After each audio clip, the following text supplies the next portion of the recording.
డమరుకం మోగిస్తూ 108 గుర్రాలతో మోదీ శౌర్య యాత్ర. గుజరాత్లో సోమనాథ్ స్వాభిమాన్ పర్వులో పాల్గొన్న ప్రధాని. సోమనాథ్ 1000 ఏళ్ల చరిత్ర, విజయానికి ప్రతీక అని వెల్లడి. ఈ చరిత్రను తుడిచిపెట్టేందుకు గత ప్రభుత్వాలు ప్రయత్నించాయని ఫైర్. సోమనాథ్ టెంపుల్ రక్షణలో అసూలు బాసిన వీరులకు నివాళి. సోమనాథ్ టెంపుల్ ఇంతకుముందు లేదా మోడీ గారు? సోమనాథ్ టెంపుల్లో గత 11 సంవత్సరాల క్రితం పూజలు జరగలేదా? కానీ నీలాగా రాజకీయపరమైన స్వార్థం అక్కడ గతంలో జరగలే. నీ రాజకీయ స్వార్థం కోసం ఇటువంటి మాటలన్నీ చెప్తుంటావు. మన్మోహన్ సింగ్ గారు ఏంటిది, మన దేశ ప్రధాని కాదా? ఆయన హయాంలో ఇదే సోమనాథ్ టెంపుల్లో పూజలు జరగలేదా, వేడుకలు జరగలేదా?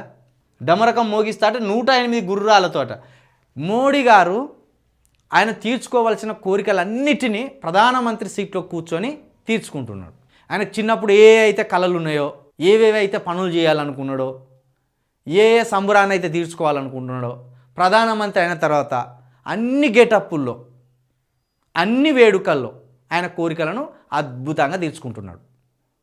భారతదేశ ప్రజల అవసరాలను తీర్చలేకపోతుండేమో కానీ తన కోరికలను మాత్రం అద్భుతంగా తీర్చుకుంటున్నాడు. ఇప్పుడు గుర్రాల మీద ఎక్కి తిరగాలనే సోకున్నదనుకో, గుర్రం ఎక్కుతాడు. పులితోటి ఫోటో దిగాలని అనుకున్నాడేమనుకో, పులితోటి ఫోటో దిగుతాడు. ఉదాహరణకు కాశ్మీర్కు పోయి కాశ్మీర్ల వస్త్రధారణలోనే బట్టలు వేసుకోవాలని సోకున్నదనుకో, అట్లా వేసుకుంటాను. కాబట్టి చిన్నప్పుడు కొన్ని కళలు కంటాం మనం. ఆకాశంలో తేలాడుతున్నట్టు, చుక్కలను అందుకున్నట్టు, సందమామతోటి ఆడుకున్నట్టు ఈ కళలు కంటాం. ఆ కళలు మనకు నెరవేరాయి. ఇంకా కొంతమంది ఏం చెప్తారు, ఈ దేశాన్ని ఎట్లయినా తిప్పల పెట్టాలరా అని ఒక కళ అన్నాడు అనుకో, ఆ కళను తీర్చుకునే ప్రయత్నం చేస్తారు కొందరు. ఇప్పుడు మోడీ గారు కూడా చిన్నప్పుడు అనుకున్నాడేమో, ఈ భారతదేశాన్ని మొత్తం తిప్పల పెట్టాలి, ఇక్కడ ఉన్న ప్రజలను మొత్తం మసపిచ్చోళ్ళని చేయాలి, నేను రకరకాల సోకులు పడాలి అని అనుకున్నాడో ఏమో మోడీ గారు చిన్నప్పుడు. అవన్నీ అయితే నెరవేర్చుకున్నాడు. శూలం పట్టిండు, డమరుకం పట్టిండు, రుద్రాక్షమాల వేసిండు, కాషాయం కట్టిండు, తాగా పెట్టిండు. చాలో ఇప్పుడు అయ్యా శివయ్య మీరే అయ్యా అని మొక్కాలేమమ్మా. శివుడు కూడా ఇది మెచ్చడు. ఎందుకంటే ఆయన మీద రాజకీయం చేస్తాను కదా మీరు, మెచ్చడు.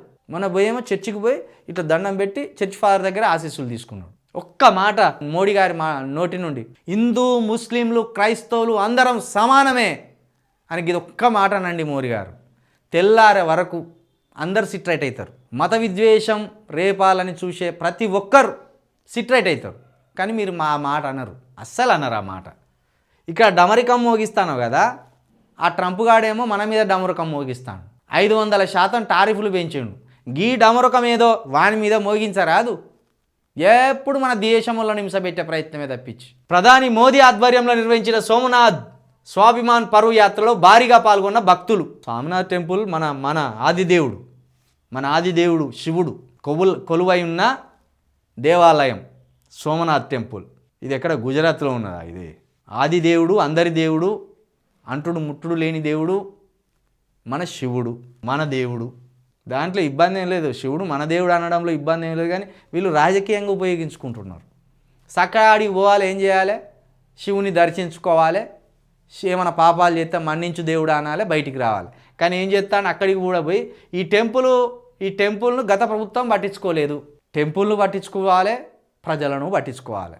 మీరేం చేస్తాను, టెంపుల్లను పట్టించుకుంటాను, ప్రజలను గాలికి వదిలిపెడతాను. టెంపుల్లో ధూపదీప నైవేద్యాలు అన్నీ అందాలి, దేవునికి అన్ని ఆరతులు పట్టాలి. కానీ దేవునికి ఒక్కటే ఆరతులు పట్టి ఓట్లేసిన ప్రజలను పట్టించుకుంటలేరు మీరు. అదే అసలు లోపం. కాబట్టి మోడీ గారు మనకు అమెరికా నుండి పొంచి ఉన్న ప్రమాదాన్ని పసిగట్టి జరా ట్రంప్ కానీ సిట్రైట్ చేయరు. ఆడు సుంకాల మీద సుంకాలు పెంచుకుంటూ పోతాను. గిదే డమరకం గిదే శూలం తీసుకపోయి చూపి, వాడేమో మొత్తం నిన్ను దేనికి గొర్రె ఎత్తలేడు. వాడు ఆ శూలం ఉన్న ఆ డమరకం పట్టుకపోయి, బిడ్డ మీ శివభక్తులము అని అవి చూపించి భయపెట్టి వాడిని దారికి తీసుకొచ్చే ప్రయత్నం చేయమని ఉంటే అందరూ చూడ పోజులు కొడతారు ఇట్లా.